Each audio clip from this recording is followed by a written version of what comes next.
morning. There's a crack in everything. It's where the light gets in. It's a line from one of the chorus of one of Leonard Cohen's songs, Anthem. And it's an Easter line, really. It speaks of the brokenness of life. There's a crack in everything. And we see the cracks of the brokenness in human life, in the struggles and the suffering of people. In the news feeds that flow through our devices each day or on our screens, of the chaos and crisis in our world, the genocide that's happening in different parts of the world, the violence and exclusion and abuse, the narcissistic megalomaniacs who reign supreme in some of the nations and create havoc, who accumulate power and wealth and lord it over other people, who weave a way of violence and evil and create enormous suffering for people. There's a crack in everything. There's a brokenness, a vulnerability in human life. And it's not just at the international level, but we see it in homes, in families where there's violence and abuse, in communities where there's conflict and violence and exclusion, or in nations where people exclude one another and hate one another and fight each other over differences in skin colour or culture or language, in race or religion or politics, or in ability or disability, in mental health issues, in gender, in sexual orientation. In so many different ways, we exclude one another and create the barriers and conflicts and hatred. There's a crack in everything. There's a brokenness in the world, in life. And this is the story of Easter. In those days leading up to Easter, and particularly on the Thursday night and Friday, Jesus sitting with his disciples at this meal, this last meal, this Passover meal, celebrating the liberation of their people generations ago. Slaves in Egypt liberated. And as they sit around the table sharing a meal, he speaks of his own impending death. A death that will change everything. He sits and he takes bread and breaks it and says, "This is my body broken for you. Eat and remember me." My way, this way of love that I've tried to inject into the world, into life, and shown you what it's about. This cup of wine, take it and drink it. It's my blood which is offered, which is shed, which is burst out of my body. I bleed for the world out of love. And in that meal, he speaks of the one who will betray and the one who will deny. And then when it's over, they go into the valley. And there he prays. He prays the prayer that I guess we all pray at some time in some way in our lives. God, take this cup from me. This suffering, this thing I'm feeling, this experience I'm about to endure, that I'm going through, take it from me. Please, God. But if that's not possible, help me through. Help me, God. And then we hear the story of his arrest, the kangaroo court where he's tried, racked up charges, trumped up charges, treason, whatever, and taken to the Roman governor, Pilate, who there questions and wonders what this is all about, but fears uprising if he upsets the Jewish population of Jerusalem over that festival weekend. And so he has him sentenced to death, flogged and whipped. And then he carries that cross, the burden, through the streets of Jerusalem on his way to crucifixion. He stumbles, he falls. Simon helps him carry his cross. He's then stripped of his clothing and nailed to a cross and hung humiliated in the sky to die. A most excruciating and horrible death. He's taken down and laid in a tomb. And night falls. It's the Sabbath day. But that story reeks of humanity, of life, of the struggle we all feel.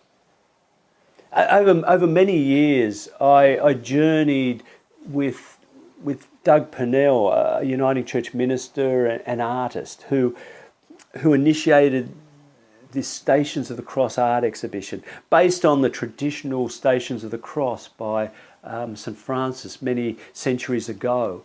He devised these 14 stations where pilgrims, Christian pilgrims, instead of making the long, difficult trek to Jerusalem to walk the Via Dolorosa, the Way of Sorrows, this way of Jesus from being sentenced to death to the cross, they could do it locally, and they could reflect on the stations, on his suffering, and do it in a way that was possible for them. And Doug took those stations and invited visual artists, 14 visual artists in Australia, top-notch artists, to engage with one station each, to wrestle with it. He sat with them, he gave them biblical references from the story and gave them the context of the story, but he opened it up about human suffering and life and death and the struggle of humanity, our own struggle, and invited them to interpret this station in their own way, out of their own experiences in life. And these artists, some were Christian or had a Christian background, but many weren't. Some were agnostic or atheist. Some were of other faiths, Judaism, Islam, Buddhism, etc. But all of them deeply spiritual and reflective, able to enter into dialogue with these themes and ideas and create something beautiful and new that would touch people in a different way. And then Doug hung them up in his large church at St Ives. They created a gallery space, and the community was invited in through the period of Easter to reflect on this story of Jesus' own journey to death and then on to resurrection, that mystery of resurrection. But to do it through the eyes of artists who are wrestling with their own lives and the life of the world. And as Doug opened this story up, these artists took it and breathed new life into it in contemporary ways.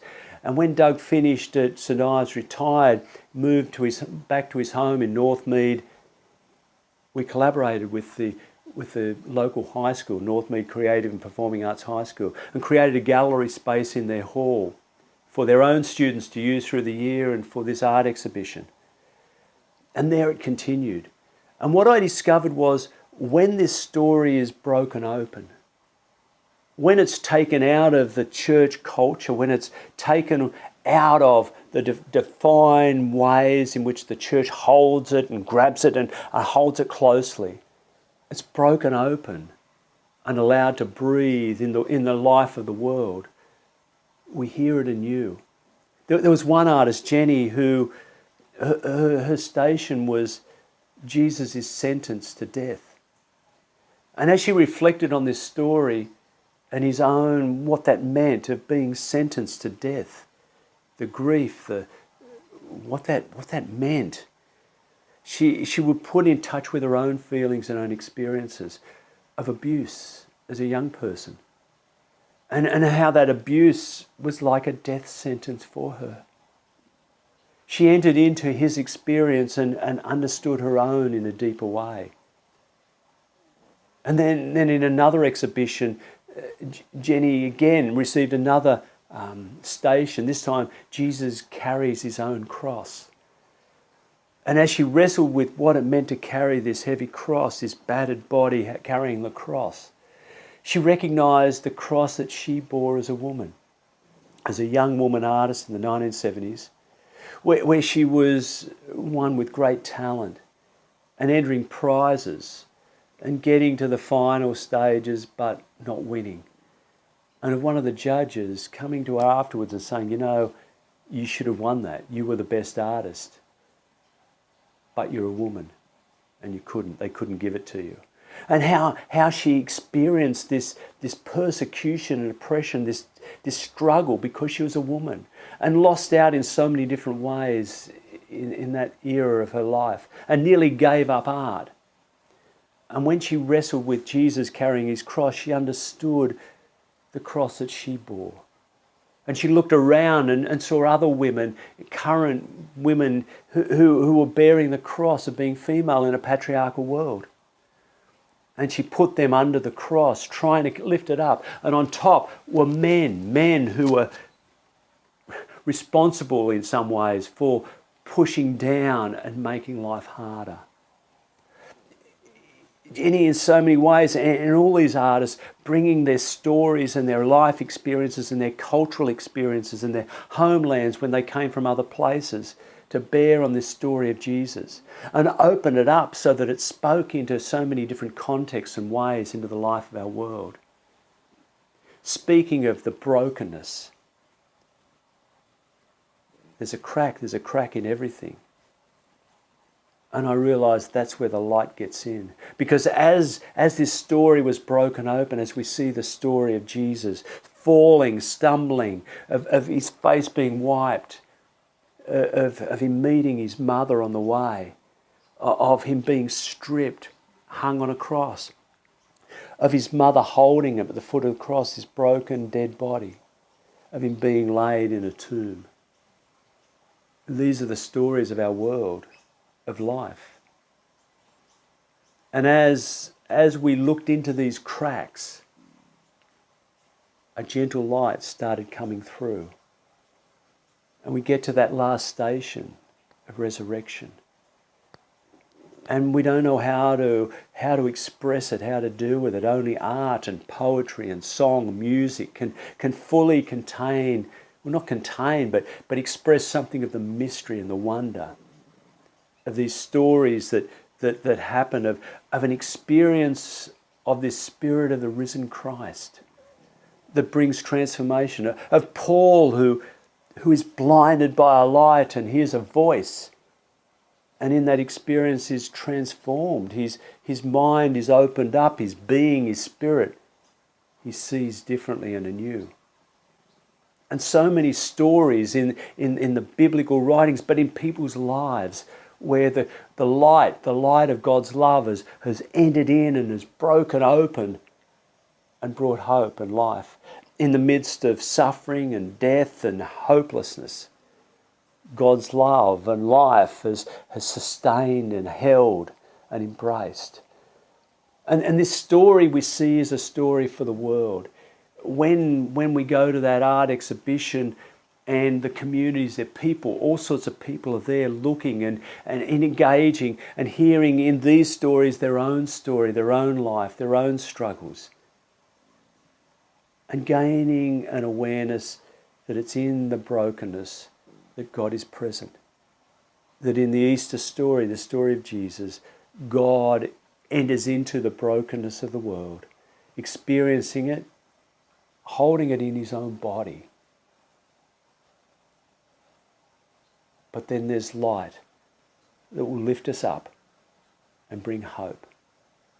The story of Easter is not a story that should sit in churches, that should be neatly defined and controlled and dictated by religious people. It happened in the midst of the world. Jesus was condemned and killed by Romans and by religious leaders of his time in the world. And that's where it belongs. And that's where resurrection and life happens. And in the story, it invites us not to sit there and define what this mystery is about, but to live into it, to live into its hope. Because our world needs the hope of light and life and love, this love of God. It's the only transformation that we can imagine for our world. A world of existential crisis in climate change, in war and narcissistic megalomaniacs ruling the roost. We need this way of love, this way of hope, this way of light, this light that breaks in, gets in through the cracks and the brokenness of life and gives us hope. That's Easter. Will you live into it? Allow the cracks in your life to be filled with that love, that life of God, and find life in Him. Amen.